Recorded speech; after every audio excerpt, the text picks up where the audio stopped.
Un nouveau ministre de l'Intérieur est arrivé, mais visiblement les priorités ne changent pas. Bruno Retailleau l'a dit hier soir, priorité à la lutte contre le trafic de drogue. Va-t-il par exemple remettre en place des opérations PlaceNet XXL, 6 mois après leur lancement d'ailleurs? Quel est le bilan de ces opérations? On va en parler ce matin avec vous, Jérôme Durin. Bonjour, vous êtes sénateur socialiste de Saône-et-Loire et c'est vous qui présidiez la commission d'enquête sur l'impact du narcotrafic en France. On sera avec Rudy Mana également, qui est le porte-parole du syndicat Alliance Police Nationale. Je crois que Rudy est là. Merci Rudy Mana d'être avec nous en direct. Avant de vous entendre, messieurs, Fanny Wegscheider, bonjour. Bonjour. Pour les éclaireurs, Fanny, je le disais, ces opérations PlaceNet XXL, on s'en souvient tous, ça avait été lancé il y a 6 mois. Hier, Bruno Retailleau en a reparlé. Il a tenu aussi à replacer le trafic de drogue dans son contexte. Oui, il en a donné le coup chez nos confrères de TF1 aux 20h. Le nouveau ministre de l'Intérieur qui a précisé, on va le voir, que le narcotrafic, c'est un coût de 3 à 6 milliards d'euros chaque année. C'est énorme, dit-il. C'est ce que ça rapporte aux trafiquants. Voilà.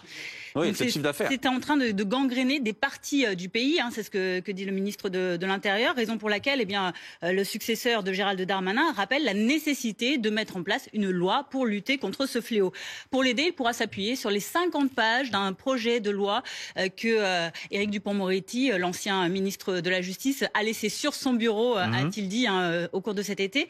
Il y a travaillé tout l'été, un projet de loi sur la criminalité organisée, mais qui comprend un volet sur le narcotrafic avec plusieurs propositions, mais il va falloir imprimer sa patte et pour cela Bruno Retailleau a déclaré hier quand il était en visite à la Courneuve qu'il ne s'interdirait pas par exemple de regarder de près, de très près même les résultats de ces opérations PlaceNet qui ont été menées par son successeur. Je vous propose de l'écouter. C'est un point que je veux étudier parce que je pense qu'il faut être très pragmatique, c'est ce que le Premier ministre m'a demandé, ou c'est positif ou c'est pas positif. Il ne faut rien s'interdire. Simplement, il faut prendre les leviers qui fonctionnent. Mais le narcotrafic est un vrai souci et il faut s'y atteler encore une fois, sans esprit de système doctrinal et essayer de voir ce qui fonctionne bien. Alors, voir ce qui fonctionne et ce qui ne fonctionne pas. On va prendre un exemple. Marseille, l'une des villes les plus concernées par le trafic de drogue. Il y avait eu des opérations PlaceNet XXL. Exactement, c'était Emmanuel Macron lui-même qui était allé les déclencher, en faire la promotion il y a 6 mois. Sur le terrain, dans ces quartiers nord qui sont concernés, on parle de la Castellane, on parle de Maison Blanche, on parle de Calice Granière Solidarité. Eh bien, les choses ont un temps changé, elles se sont améliorées. Les trafiquants ont visiblement fui les barres d'immeubles.